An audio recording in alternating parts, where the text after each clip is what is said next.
जिन लोगों ने आहुति प्रदान नहीं किया वहां पे आ जाएंगे।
ओम विश्वानि देव सर्वदुरितानि परासुवा यद्भद्रं तन्न आसुवा स्वाहा।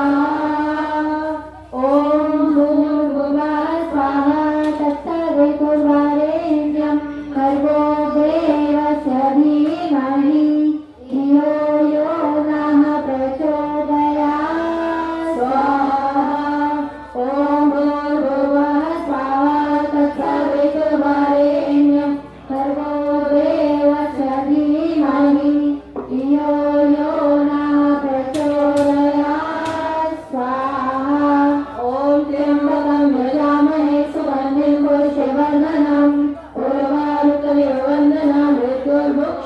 मृत्योर्मुक्षीयमामृताय स्वाहा। ॐ त्र्यम्बकं यजामहे सुगन्धिं पुष्टिवर्धनम् उर्वारुकमिव बन्धनात् मृत्योर्मुक्षीयमामृताय स्वाहा। ॐ त्र्यम्बकं यजामहे सुगन्धिं पुष्टिवर्धनम् उर्वारुकमिव बन्धनात् मृत्योर्मुक्षीयमामृताय स्वाहा।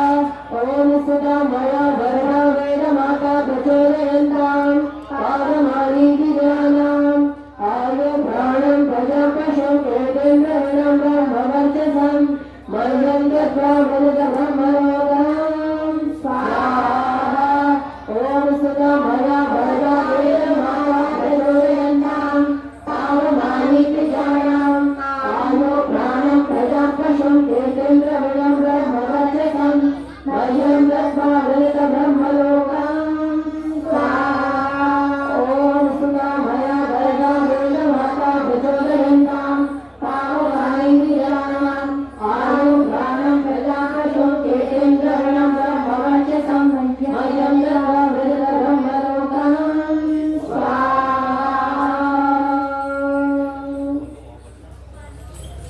अब जन्म दिवस के मंत्र आप उधर चले जाइए। जिस बच्चे के जन्मदिन के उपलक्ष्य में हम सभी यहाँ एकत्रित हुए हैं, लेकिन जन्मदिन मनाने के अनेक तरीके हैं। कोई केक काटता है, फूक मारता है, बन गया जन्मदिन। कोई गाय को भोजन कराता है, बन गया जन्मदिन। लेकिन ये अनूठा तरीका है और मुझे लगता है मैं तब से आती हूँ जब कार्तिकेय गोदी में था और बार बार इसको ले जाना पड़ रहा था। रो रहा है, ले जाए, थोड़ी देर ले जाए, परेशान कर रहा है तब से। तो आप देखिए ये श्रृंखला इतने लंबे समय तक चलाना बहुत बड़ी बात होती है। बीच में कोरोना काल आया, लेकिन उसके बाद फिर से लगातार निरंतर रहना। देखिए किसी नियम को ठान लेना आसान है, किसी संकल्प को ठान लेना आसान है, लेकिन उस संकल्प को जीते रहना, उस संकल्प को न तोड़ना, ये बहुत बड़ी बात है। तो आज वो बालक हमारे सामने इतना बड़ा हो गया कि वो मंत्रोच्चारण कर रहा है। उस बच्चे को मंत्र याद है, तो उसके जन्मदिन के उपलक्ष्य में हम सभी कुछ मंत्रों के साथ अपनी शुभकामनाएं उसको देंगे। वो 100 वर्ष तक, एक दिन नहीं, 2 दिन नहीं, 100 वर्ष तक, जो वेद का मंत्र है, 100 वर्ष तक जीने की इच्छा करे। जिनी विशेष शतम क्षमा, 100 वर्ष तक जीने की इच्छा करे। और यदि का बैठ के अब कई लोगों से पूछो कि कैसे हैं आप, तो क्या कहेंगे? काट रहे हैं। तो काटने की बात नहीं की, जीने की इच्छा करे, जिंदगी को जिए, मस्ती पूर्वक जिए, कर्मों का भोग करते हुए, लेकिन कर्म में लिप्त होकर न जिए। ऐसा जीवन हम सभी जिए। वेद कहता है कुर्वन्ने वेह कर्माणि जिजे विशेष शतम समाह एवं कोई नान्य थे तो न कर्म लिप्यते नरे। कर्म में लिप्त न हो जाए। आज समस्या ये हो गई कि भोगा न भुगता वयमेव भुगता। हम भोगों को भोग नहीं रहे हैं, भोग हमको भोग रहे हैं। पहले फोन हमारी आवश्यकता था, आवश्यकता होती थी तो ले आते थे, लेकिन आज हम मजबूर हैं, ये हमको बुला रहा है, हम नहीं बुला रहे इसको। हम चाहेंगे भी तो भी दूर नहीं कर सकते। उसी प्रकार पंखे का हो गया, हम बिना पंखे के थोड़ी देर बैठना भी हमको भारी हो जाता है, बिना एसी के थोड़ी देर बैठना भी हमको भारी हो जाता है। तो भोगों को हम नहीं भोग रहे, भोग हमको भोग रहे हैं। तो हम अपने जीवन को ऐसा बनाए कि 100 वर्ष तक। कई लोग कहते हैं कि सेवा नहीं हो रही, कई बार कह देते हैं ना बड़े बुजुर्ग, अजी सेवा नहीं करते। मैं कहती हूँ ईश्वर से प्रार्थना करो कि 100 वर्ष तक हमारे हाथ पैर आराम से चलते रहे, हमें किसी की सेवा की आवश्यकता ही न पड़े। हम पूरी जिंदगी, कई माताओं से पूछो, माता जो आप इतनी बुजुर्ग हैं, अभी भी काम कर रहे हैं, तो क्या कहती है? अगर बैठ जाऊंगी तो हाथ पैर टिक जाएंगे, बस बेटे लगी रहती हूँ इसीलिए। कई लोग कहते हैं ना लगी रहती है कई माताएं, क्यों? तो हमारे वेदों का यही आदेश है कि आप 100 वर्ष तक जिए, लेकिन तीनहीन बन के नहीं जिए। कई लोग कहते हैं जी वेद तो कहता है आराम से बैठे रहो, गरीब है तो गरीब बने रहो, कहीं नहीं कहता वेद। वेद भगवान कहते हैं वयम से आओ बताइयो रही ना, हम धन ऐश्वर्यों के स्वामी होवे, लेकिन वो धन अन्याय से कमाया हुआ ना हो। श्रेष्ठ धन देना हो दाता, श्रेष्ठ धन देना। जिसमें चिंतन और मनन हो, ऐसा मन देना श्रेष्ठ धन देना हो दाता श्रेष्ठ धन है। ये वेद भगवान का आदेश है। अगर हम अपने बच्चों को अच्छी शिक्षा देंगे तो हमारे बच्चे आगे जाके, अभी 28 सितंबर था तो बच्चे आके बता रहे आपको पता है मैडम आज क्या है? मैंने कहा क्या है? आज भगत सिंह को याद करने का दिन है। मैंने कहा अच्छा भगत सिंह को याद क्यों कर रहे हो?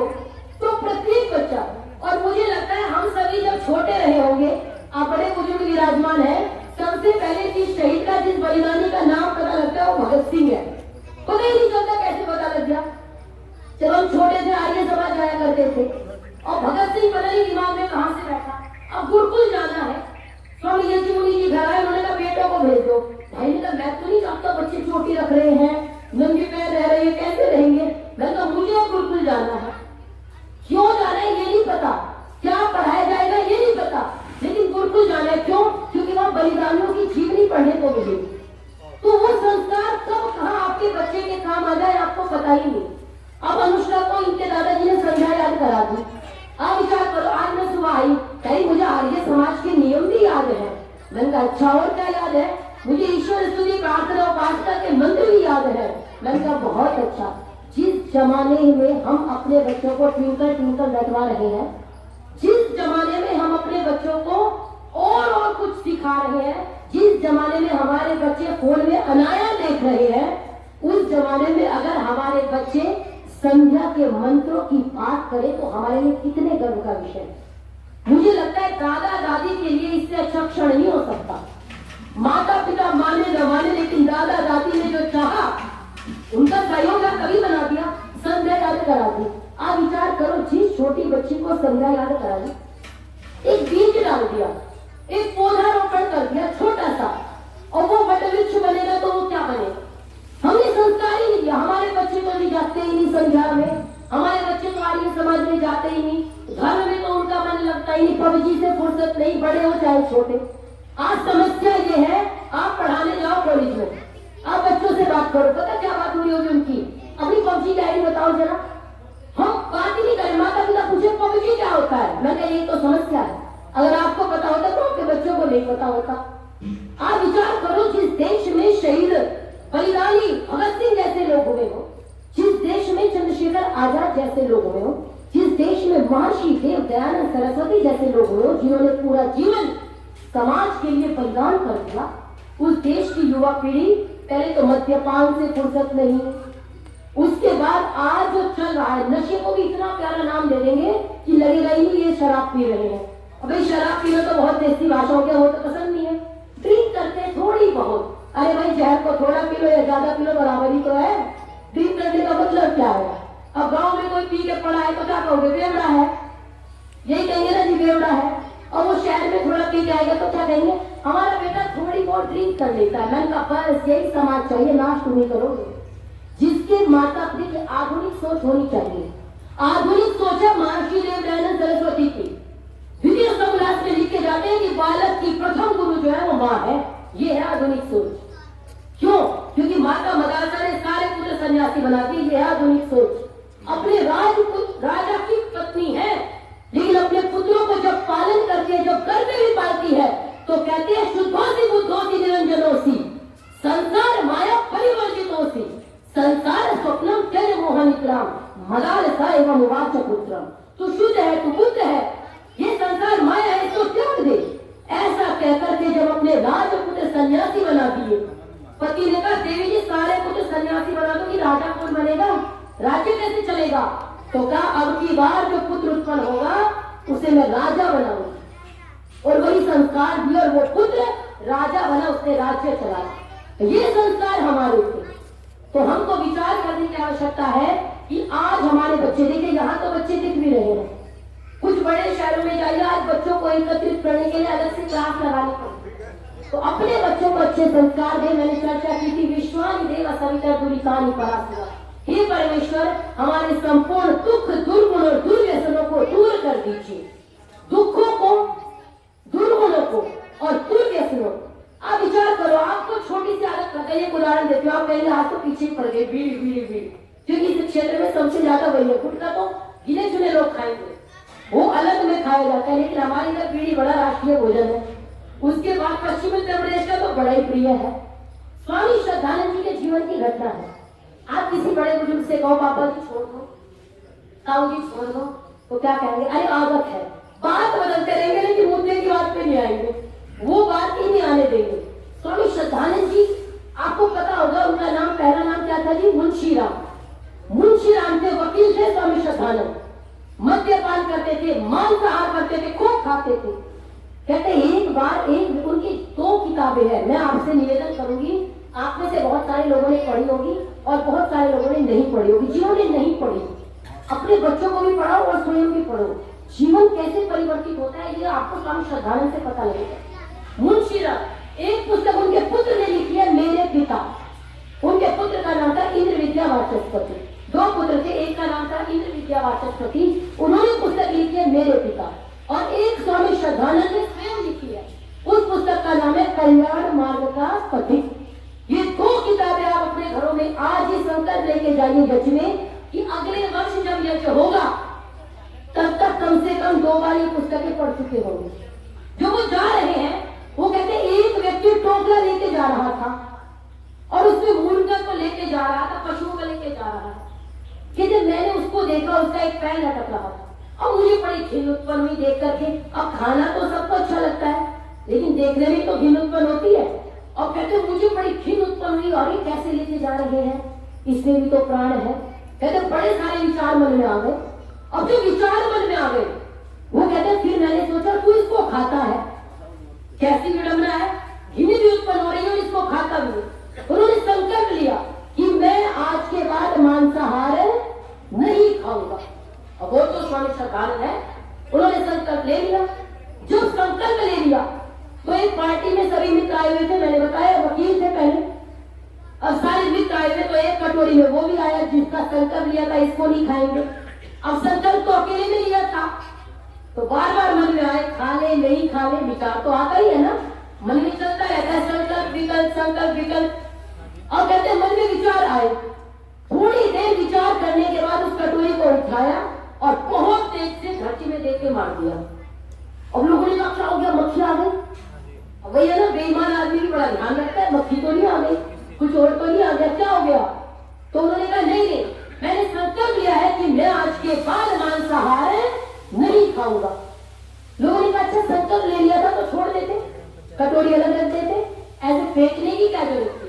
उन्होंने कहा मैंने अकेले में संकल्प लिया था और संकल्प विकल्प चलते रहते हैं। अगर मैं अकेले में संकल्प लेता तो मैं तोड़ सकता था, लेकिन सबके सामने संकल्प ले रहा हूं तो मैं इसको तोड़ नहीं सकता। उस दिन के बाद उन्होंने मांसाहार नहीं खाया। शराब पीते थे, एक दिन संकल्प लिया, रात को पी करके आए और पत्नी शिवदेवी 12-1 बजे का समय सिर दबा रही थी। उनके 3 गुरु थे, स्वामी दयानंद, सत्या प्रकाश और पत्नी शिवदेवी। 12-1 बजे का समय वो अपनी इनकी आंखें खुलती है, अपनी पत्नी को देखते हैं, तुम सोई नहीं? उन्होंने कहा स्वामी आप नहीं सोई तो मैं सोई नहीं। भोजन नहीं किया आपने? तो उन्होंने कहा आपके भोजन के बिना मैं भोजन कैसे करती। और वो कहते मेरे को इतनी ग्लानि उत्पन्न हुई कि एक महिला जो मेरे कारण भूखी है भोजन नहीं किया क्योंकि मैंने नहीं किया, और मैं इतना पतित हूं कि मैं पी के आ रहा हूं, मैं मद्यपान करके आ रहा हूं। उन्होंने संकल्प लिया कि मैं आज के बाद नहीं पीऊंगा। और वो व्यक्ति स्वामी श्रद्धानंद थे।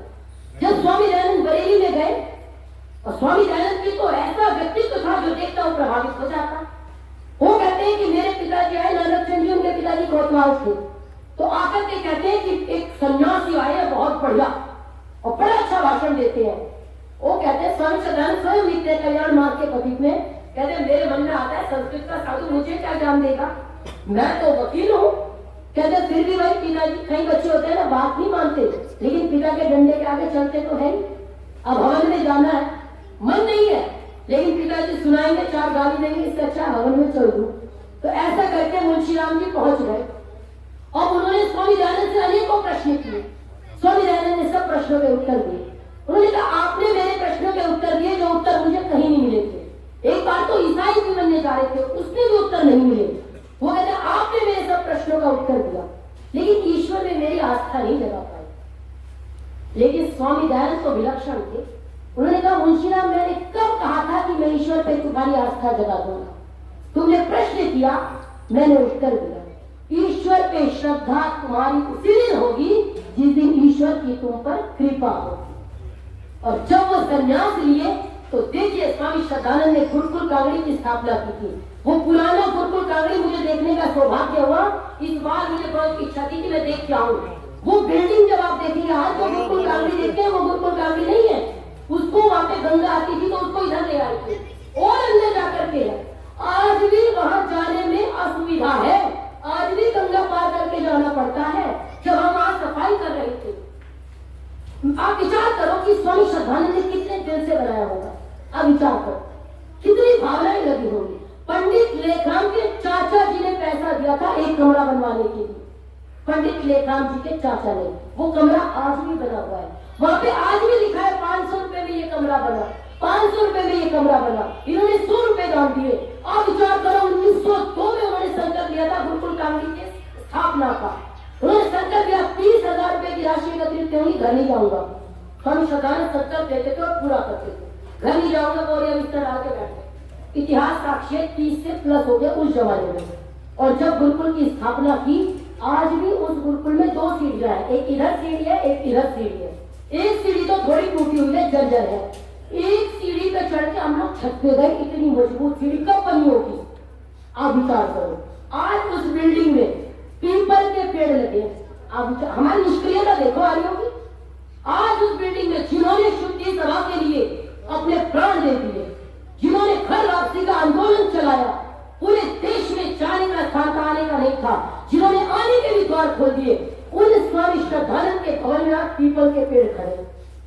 उस पीपल के 3री मंजिल में पीपल का पेड़ होना, मैंने वीडियो बनाई। मैंने बोला देखो, आपने जमीन पे देखा होगा 3री मंजिल पे पीपल का पेड़ है, उसके कारण पूरी दीवार नीचे तक जर्जर होगी। ईश्वर ने चाहा तो जल्दी ही वो भवन अच्छा होगा। लेकिन विचार करो कि कैसे कैसे दीवाने समाज के थे। तो आज हमें अपने बच्चों को संस्कार देने की आवश्यकता है। मैंने प्रारंभ में कहा था, स्वाध्याय को अपने जीवन का अंग बना लो। स्वामी श्रद्धानंद ने जीवन परिवर्तित कर दिया। हमने अपने जीवन में क्या किया? आप बताइए क्या किया? 100 वर्ष भी जी ले तो कौन पूछ रहा है? जिंदगी छोटी हो लेकिन ऐसी हो जैसे वीर भगत सिंह। जिंदगी छोटी हो लेकिन ऐसी हो जैसी पंडित गुरुदत्त विद्यार्थी। जिंदगी छोटी हो लेकिन ऐसी हो जैसी चंद्रशेखर आजाद की। जिंदगी छोटी हो लेकिन ऐसी हो जैसी सुभाष चंद्र बोस की। जिंदगी छोटी हो लेकिन ऐसी हो जैसी राजगुरु सुखदेव की। जिंदगी छोटी हो लेकिन ऐसी हो जैसे स्वामी श्रद्धानंद की। जिंदगी कम हो लेकिन ऐसी हो जैसी पंडित लेखराम जी की। ये जीवन हमको चाहिए। जिंदगी कम हो लेकिन ऐसी हो जैसी खुदीराम बोस। ये जिंदगी चाहिए। तो ये संकल्प हम सभी जब यज्ञ करते हैं तो इदं नमः, भावना तो यहीं से आती है ना, यज्ञ से। इदं नमः, ईश्वर आपका है। इदं नमः, ये मेरा नहीं है। अभिमान कब आता है? मेरा है। अभिमान तो तभी है। और किस बात का अभिमान है? एक घटना को सुना के फिर ये जो कारण करते हैं। 2 बहनें थी, लेकिन लड़ाई का कारण क्या होता है? 2 बहनें थी, एक बहुत लड़ाका और एक बहुत प्यारी, बहुत सीधी, बहुत अच्छी। उसको लड़ना नहीं आता था। अब जो लड़ाकू है उसको 4-5 दिन तक लड़ना ना मिले तो उसको मन में लगता है भाई लड़ो, है ना। जैसे कुछ लोग को चाय पीने की आदत होती है, ना मिले तो थोड़ी सी मिल जाए, बस मिल जाए, तो उसको लगा लड़ना चाहिए। और वो अपनी बड़ी बहन से कहती है, बहन मेरे साथ लड़। उसने कहा भाई मुझे तो आता नहीं लड़ना। उसने कहा तो कैसे करा जाए? उसने कहा ये किताब है, इसे तू कह दे ये तेरी है, मैं कहूंगी मेरी है, हो गई लड़ाई। उसने कहा ठीक है। अब जो लड़ाकू है उसने कहा ये मेरी है। दूसरी ने कहा बहन नहीं मेरी है। उसने कहा नहीं ये मेरी है। लड़ाकू ने कहा। तो दूसरी कहते अच्छा तेरी है तो तू रख ले। तो लड़ाई खत्म हो गई। अर्थात जब हमारे जीवन में अभिमान नहीं होगा, इदं नमः, सब कुछ तो ईश्वर का है, हम कौन है? सब ईश्वर के द्वारा आच्छादित है। ईशावास्यमिदं सर्वम, फिर घमंड क्यों है? फिर अभिमान क्यों है? आप याद रखिए, स्वाभिमान होना चाहिए लेकिन अभिमान नहीं होना चाहिए। जब अभिमान नहीं होगा तो लड़ाई भी नहीं होगी, और लड़ाई नहीं होगी तो देश में शांति होगी। तो आइए पुनश्च जन्मदिन के मंत्रों का उच्चारण करेंगे और बालक कार्तिकेय को हम सभी आशीर्वाद देंगे। ऐसे ही 100 वर्ष तक हंसते मुस्कुराते हुए अपना जन्मदिन मनाते रहे। ओम विश्वानि देव सवितनुरितं सुगा याद भाद्रव